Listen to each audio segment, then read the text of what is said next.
Good morning.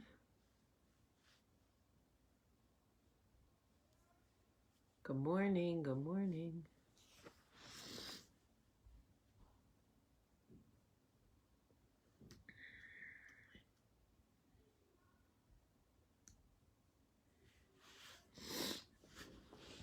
Good morning.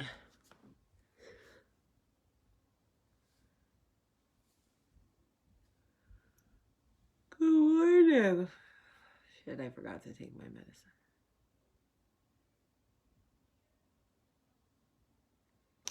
Good morning and welcome to Coffee Talk. And happy Friday. I am your host, Paula Abdul, and I am so glad that you guys are here with me. I'm so tired. I woke up at 5 in the morning and could not go back to sleep. I could hear Michael breathing, the dog snoring. I was just like, okay, I'm clearly not meant to sleep this morning. So such is life. Oh, congratulations, Tabitha. I don't know about you parents, but we're getting close to the end of the school year, which means summer, which means, I don't know. I have mixed feelings about summer. Like, I love it for my kids, but it's so stressful for me because I still have to work and then I feel guilty and blah, blah, blah. But anyway, I'm so glad everybody's here this morning. The weather in Birmingham is beautiful. I'm sorry that some of you still have crappy weather. That's the pits. Oh my God, I'm so tired. I don't know what is going on. I need coffee. Michael's making me coffee right now. So, Michael and I went out to dinner last night and I ate gluten-free pasta. Oh my God, this was my order last night. I want gluten-free pasta with clam sauce, but no red pepper flakes and no clams. I am the weirdest Italian. I love linguine with clam sauce, but I don't want the clams in there. They're too chewy for me and they remind me of vaginas, which sometimes can be a good thing, but in my food is not a good thing. And I'm not like a hater about clams. I just don't want to chew them. Thank you, my love. You're welcome, Jamie. Oh, I love you so much. You're so beautiful. Oh my God, that's so nice. I love you too. This dude. So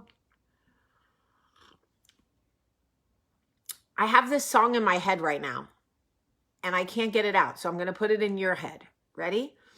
Ooh, boy, I love you so. Never, ever, ever gonna let you go. Once I get my hands on you. Ooh, boy, I love you so. Never, ever, ever gonna let you go. I hope you feel the same way too. Anyway, he's a cutie, Michael. So we went out to dinner last night. So I said, I want gluten-free pasta with clam sauce, no red pepper flakes, and my mouth's already burning enough, thank you. And no clams.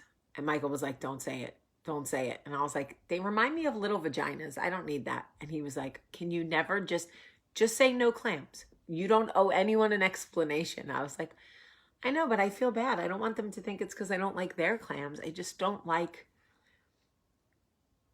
chewy vaginas in my mouth. Unless they're attached to this really beautiful girl. Oh my God. By the way, you guys ready for this tea? So remember I told you I dated this girl that like I never got over? Not that I didn't get over her. That's not the right thing. I never forgot her. That's a better thing. Because like I can't name half the people I dated, honestly. But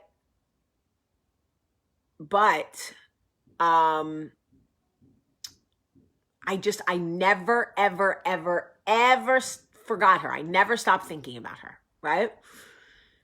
So I could never find her on social media. And I told you guys the other day, I found her on Pinterest and sent her a message. Do you guys remember that I told you that?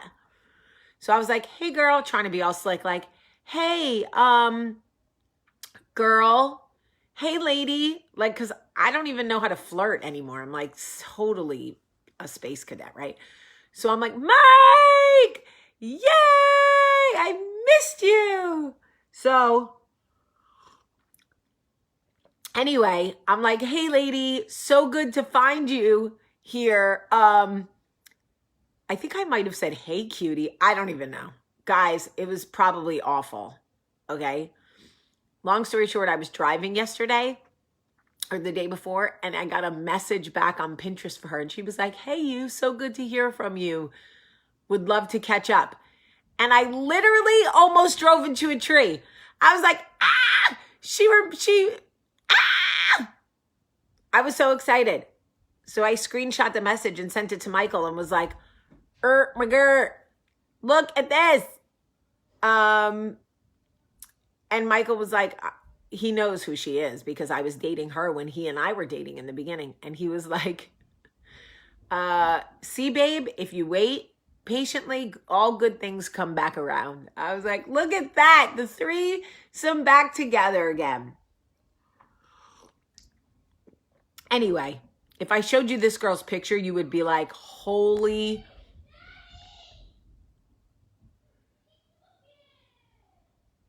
My kids are fighting.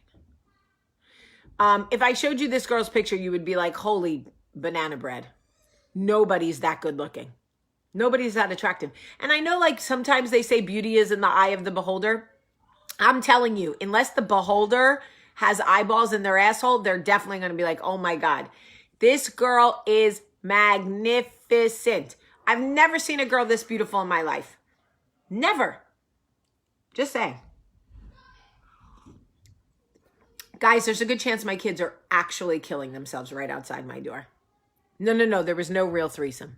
Are you kidding? I married Michael Sullivan. But we did invite Michael to a threesome, to which he said no. He politely declined. What man declines a threesome with two young guys? I would like the jury to be reminded that I was like 26, okay? Please be reminded that I was so young, okay? This was not like I did this last year, or even 5 years ago, or even 10 years ago, okay? Okay. I wish I could show you her pic. I don't think I have one. Could you imagine if I like just had one in my nightstand? What the frig, Jamie? I don't think I have. Shit. Hold on. Damn it, Daniel. Look at me, just fucking shit up. All right, anyway, long story short. All right, dude, I'm 100%. Now you're going to be sad, but now you can't comment on my shit anymore. You definitely can't talk. You can't say one bad thing about Michael. If you say one bad thing about Michael, out. You cannot talk bad about Michael. Yeah, no, right, exactly. When I say what kind of man says no to a threesome, exactly. It's a man that wants to marry one of the girls. I know. Come on, guys. I know why Michael said no. But I wasn't married. I wasn't even engaged. We were just dating when I offered the threesome. I'm not offering marriage threesomes. Jesus, people. I was not even engaged. I don't even think we were like committed. We were just dating. Michael and I were just dating. Let me clarify that I did not offer Michael a marriage threesome or even an engaged threesome, but like I would. I mean, I'm like totally like that. Me too, Samantha. Me too. So, all right. So my mom, Natalie's like, listen, I'm over your lescapades. Can you please get on to your mom? Yes, I can. Fair enough. All right. So, okay. So, right. So my mom and I spoke yesterday. And Susan will Susan. It's so funny. Like, okay, so here's what I want to share with you, why I want to have this conversation with you. There are a lot of you who are also trying to set boundaries with parents or siblings, and you are using my situation for strength. So I need you to understand something. I have been trying to set boundaries with Susan for years. It was only until the breaking point of last summer when she hurt me via my children that I said, that's it, I'm done.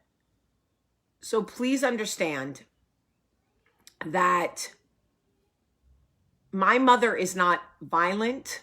My mother doesn't put her hands on my children. My mother doesn't use my children against me as a weapon. She doesn't have access to them in that way. So if you are dealing with, if whomever you are trying to set boundaries with is violent or aggressive or manipulating your children or hurting your children, that is a different situation than what I'm going through with Susan, okay? My mother just can't respect my personal boundaries, but she loves me and she wants to be better, okay? So I spoke to my mom yesterday. We actually spoke for an hour, okay? Now keep in mind, we haven't really spoken since last summer. So short recap of last summer. So what was my breaking point? My breaking point was that we were all in New Jersey for Meredith's wedding, and my mom never sees my children. And she told my kids, Mimi's going to come see you tomorrow morning. We're going to go to breakfast. We're going to spend the day together. Now, when you have kids in a hotel, small kids, they get up at the crack of dawn, okay? And they're like, where's Mimi? So I call my mom at 8:30 and I go, okay, Mom, the kids are ready to eat. Like, what's going on? And long story short, what ended up happening was her putting my kids off all day. Okay, I'll come see them here. Okay, not showing up. Okay, I'll come watch them swim. Not showing up. Okay, I'll take them to do this. Not showing up. Finally, at the end of the day, when I was like, I'm going to go postal. Because my kids are whining. It's hot. They're crying. They don't know where their grandmother is. They're over it at this point. We've done everything New Jersey has to offer that I can do for them within the radius that I think my mom's showing up. And at the end of the day, my mom says, literally at dinner time, we started at 8:30 in the morning. At dinner time, she goes, well, now your sister Carolyn is coming with the kids. And how would it look if I took your kids out now and I didn't wait for Carolyn's kids? Are you kidding me? Do not tell my children you are going to do something for them and then ghost my children. Because if you, I can't even form words.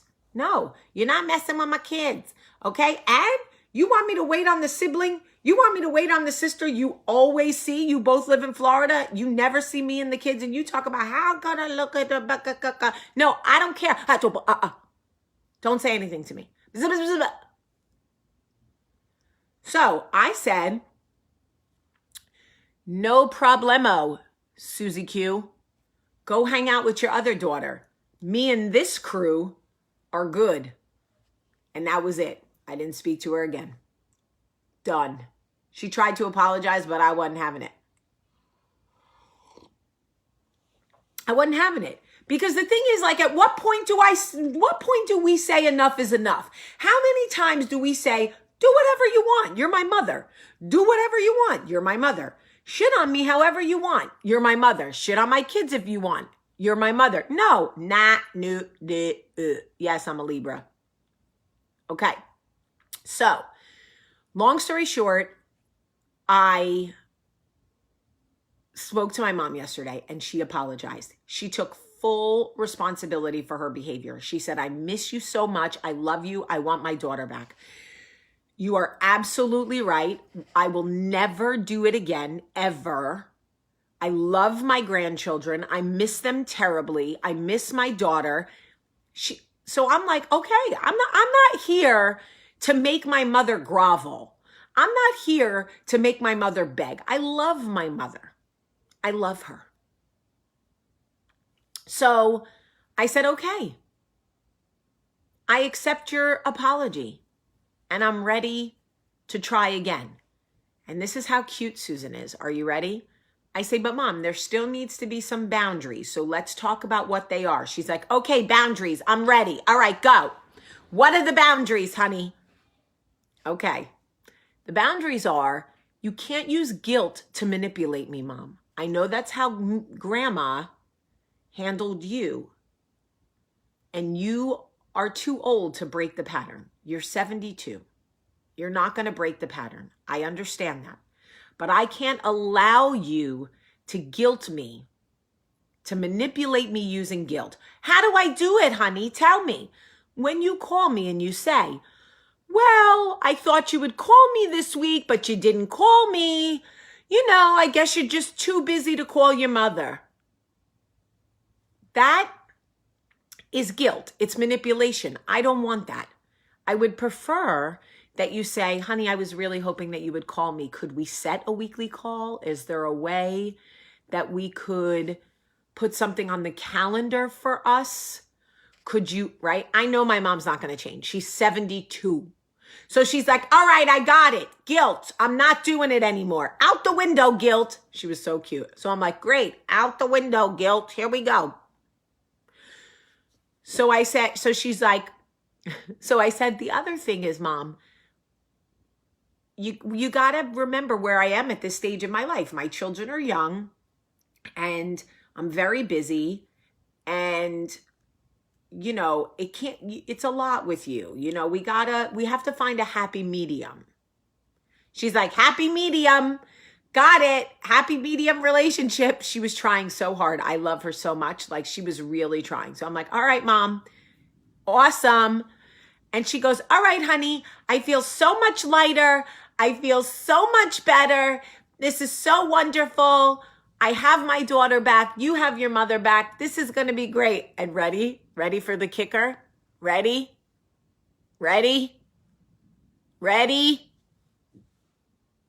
She goes, I'll just call you every day just to check in. I'm sorry, what? Every day just to check in. No, what? No. Susan, we just talked about this. Every day? No, it's too much.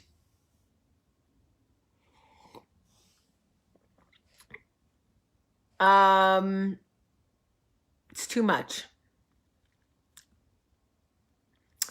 So I said, no, Susan, I love you so much, but we're not going to do this every day, Susan. Every day? Yeah, just to check in. No. Oh, no, Susan. No.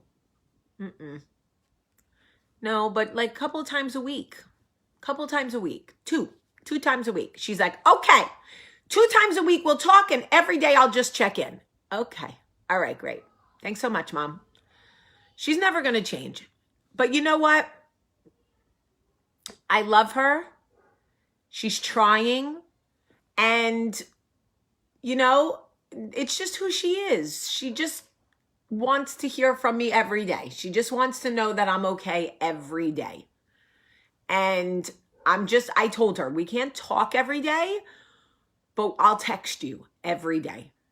I can do that. So she was like, all right, you'll text me every day and I'll call you to check in every day. Susan, you're adding things to the list. Susan, you're like going to Costco. How are you going to tell me it's Costco when I'm telling you it's Costco? It's not Costco. You're not saying it right. You're saying the same thing, Susan. I'm not saying it like that. You are. You're saying exactly what I'm saying. No, you're saying Costco. And I'm telling you it's Costco. Is there a parrot in here? Because you're saying the same shit. But whatever.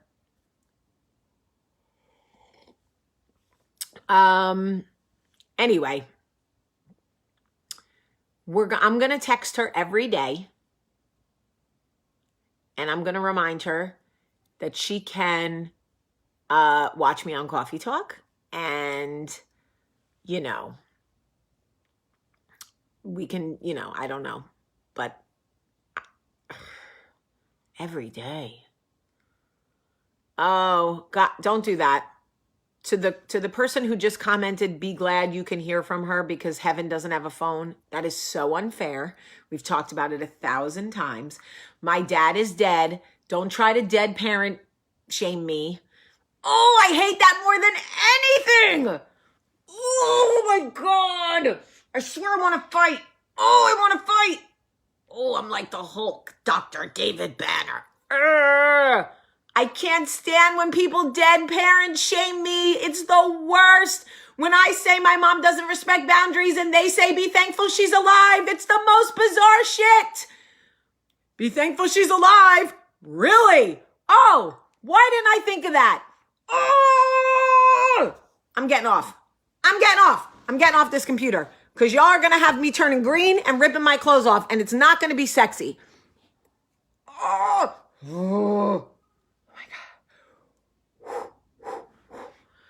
Okay, guys, I need to go be thankful that my mom is alive right now, okay? I'm going to go be really thankful that my mom is alive. But the good news is that my mom and I are really going to try this time. And by really try, I set boundaries and we're going to see if my mom can respect them. We'll see. We will see. But the good news is she's going to try. She's going to try. Birmingham, can you believe it's Friday and I am going to meet some of you on Sunday? It's so exciting. Guys, you can come see me at the Barnes & Noble at the Summit in Birmingham, Alabama on Cinco de Mayo, May 5th. From 1 to 3, May 5th, this Sunday, May 5th, from 1 to 3, and I'm going to sign books, and I'm going to talk, and I'm going to hug you, and I'm going to take pictures, and I'm going to love on you, and I'm so excited. So please come see me at the Summit in Birmingham this Sunday. Bring all your friends, tell everyone you know, or else I'm just going to be sitting there talking to myself. If you have any problems, you shouldn't, but you can call the Barnes & Noble. Call the Barnes & Noble at the Summit. And I'm so excited. 2 more days. So fun. So fun. I love you guys so much today. I love you so much. Have a great, great day.